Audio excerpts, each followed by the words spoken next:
আমাদের সঙ্গে আগের ভিডিওতে শেয়ার করেছিলাম নিউ টাউনের শ্রীরাম মন্দির দর্শন।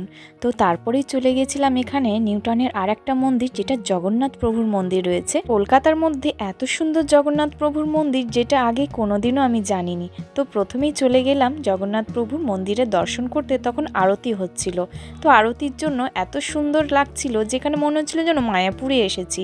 খোল কীর্তন নিয়ে নেচে নেচে সবাই আরতি করছিল, দেখতে কিন্তু খুব সুন্দর লাগছে। ছেলেকে নিয়ে বেশ মজা করলাম আরতি দেখার। এখানে 3টে গর্ভগৃহ রয়েছে। একখানে রয়েছেন রাম সীতা, লক্ষ্মণ এবং হনুমানজি, তার একখানে রয়েছেন স্বয়ং হনুমানজি, একটা গর্ভগৃহে রয়েছেন স্বয়ং জগন্নাথ প্রভু, বলরাম এবং সুভদ্রা।